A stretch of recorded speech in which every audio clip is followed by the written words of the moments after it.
l'Algérie est à un tournant de son histoire économique. Entre un modèle basé depuis des décennies sur la rente pétrolière, une jeunesse en quête d'avenir, et un monde en mutation, le pays doit faire face à une équation délicate: comment construire une économie plus solide, plus équitable, et surtout, plus durable? Dans son dernier rapport, la Banque mondiale ne mâche pas ses mots: des réformes économiques urgentes s'imposent à l'Algérie. Alors, pourquoi cette alerte? Quels sont les risques? Et surtout, quelles sont les solutions envisagées? Dans cette vidéo, nous allons plonger au cœur de cette analyse, explorer les recommandations de la Banque mondiale, examiner les défis de l'Algérie, et comprendre les attentes de toute une génération. Une économie en sursis? L'économie algérienne repose depuis longtemps sur une base fragile: l'exportation des hydrocarbures. Le pétrole et le gaz représentent plus de 95% des recettes d'exportation et plus de 50% du budget de l'État. Cela veut dire une chose très simple: quand les prix du pétrole montent, l'économie respire. Mais quand il chute, tout vacille. C'est ce qui s'est produit à plusieurs reprises au cours des 2 dernières décennies. Et à chaque fois, la même conclusion revient: l'Algérie doit diversifier son économie. Mais entre le constat et l'action, il y a un gouffre. Et c'est ce gouffre que la Banque mondiale pointe aujourd'hui du doigt. L'urgence des réformes. Dans son rapport, l'institution internationale appelle à 3 grandes priorités. 1. Rééquilibrage budgétaire. 2. Stimulation de l'investissement privé. 3. Création massive d'emplois, notamment pour les jeunes. Commençons par le premier point, le rééquilibrage budgétaire. Les finances publiques de l'Algérie sont sous pression. Même si les recettes pétrolières ont connu un certain rebond en 2022, elles restent volatiles. Les dépenses publiques, elles, continuent de croître: subventions généralisées, masse salariale importante, programmes sociaux. Résultat, le déficit budgétaire est récurrent, et les réserves de change s'érodent à long terme. La Banque mondiale recommande donc de rationaliser les dépenses, de mieux cibler les subventions, et surtout de réformer la fiscalité pour la rendre plus équitable et plus efficace. Une économie à libérer.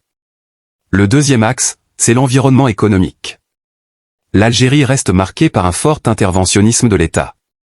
Les procédures sont lourdes, la bureaucratie est omniprésente, et l'investissement privé peine à décoller. Dans ce contexte, de nombreuses entreprises, notamment étrangères, hésitent à s'engager. La Banque mondiale insiste sur la nécessité de simplifier les démarches administratives, de favoriser la concurrence, et de créer un climat de confiance pour les entrepreneurs. Un environnement plus prévisible, plus transparent, permettrait d'attirer les investissements nécessaires pour créer de la richesse. Une jeunesse en attente. Mais le plus grand défi de l'Algérie, c'est sans doute le chômage des jeunes. Chaque année, des centaines de milliers de jeunes arrivent sur le marché du travail. Beaucoup sont diplômés. Mais très peu trouvent un emploi à la hauteur de leurs compétences. Le taux de chômage des jeunes dépasse souvent les 25%, voire plus dans certaines régions. C'est une bombe sociale. Une source de frustration. Et un gaspillage énorme de potentiel humain. La Banque mondiale préconise une refonte du système de formation, une meilleure adéquation entre l'université et les besoins du marché, et surtout, la promotion de l'entrepreneuriat. Créer un tissu de PME, de start-up, encourager l'innovation locale, c'est ainsi qu'on peut absorber cette jeunesse. Une dépendance aux hydrocarbures toujours risquée.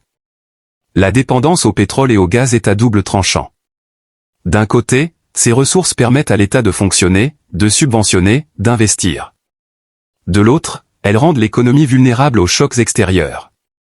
Dans un monde qui évolue vers une transition énergétique, où les énergies renouvelables prennent de plus en plus d'importance, l'Algérie risque de perdre peu à peu son avantage. Diversifier, cela veut dire développer l'agriculture, le tourisme, l'industrie, les services numériques. Cela veut dire miser sur la valeur ajoutée locale, sur les compétences internes, sur la capacité de production nationale. Une réforme sociale et institutionnelle indispensable. Les réformes économiques ne suffisent pas sans une réforme de la gouvernance. La transparence, la lutte contre la corruption, la digitalisation des services publics, sont autant de leviers pour créer un climat plus sain. La Banque mondiale évoque aussi la nécessité de renforcer les institutions publiques, de moderniser l'administration, et de favoriser l'inclusion des femmes et des jeunes dans la vie économique. Il ne s'agit pas seulement d'économie, mais de société. Des signaux encourageants? Il serait injuste de dire que rien n'a été fait.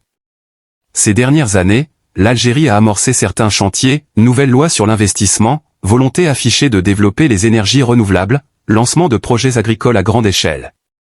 Mais les experts s'accordent à dire que le rythme reste trop lent par rapport à l'ampleur des enjeux. Le monde avance vite. Les pays émergents se modernisent, investissent massivement dans le numérique, dans l'industrie, dans la formation. L'Algérie ne peut pas se permettre de rester à la traîne. Un gouvernement face à ses responsabilités. Le gouvernement algérien a désormais une lourde responsabilité, transformer le diagnostic en action. Évidemment, chaque réforme est délicate. Réduire certaines subventions peut provoquer des tensions sociales. Libéraliser certains secteurs peut inquiéter les acteurs traditionnels. Mais l'immobilisme serait bien plus dangereux. Il ne s'agit pas de copier un modèle extérieur. Il s'agit d'adapter les bonnes pratiques aux réalités algériennes, avec une vision claire, inclusive, et tournée vers l'avenir. Le rôle du peuple algérien. Les citoyens aussi ont un rôle à jouer. La pression populaire, la mobilisation de la société civile, les débats ouverts, sont essentiels pour pousser à la réforme. Il ne faut pas que le débat économique reste l'affaire des technocrates. C'est une question de vie quotidienne, pouvoir d'achat, accès à l'emploi, avenir des enfants. Quand l'économie est malade, c'est toute la société qui en souffre. Vers une transition maîtrisée. La bonne nouvelle, c'est que l'Algérie dispose de ressources humaines incroyables. Une jeunesse formée, créative, dynamique. Des compétences techniques. Un réseau de diaspora capable de contribuer au développement. Le pays a aussi des ressources naturelles importantes, un potentiel touristique, une position géographique stratégique entre Afrique, Méditerranée et monde arabe. Avec une stratégie claire, un dialogue apaisé et des réformes courageuses, l'Algérie peut réussir sa transition économique. Conclusion. L'alerte de la Banque mondiale ne doit pas être vue comme une ingérence, mais comme un signal d'alarme salutaire. Il ne s'agit pas de plaire à une institution internationale, mais de répondre aux besoins profonds du peuple algérien. Le vrai défi, ce n'est pas seulement de réformer.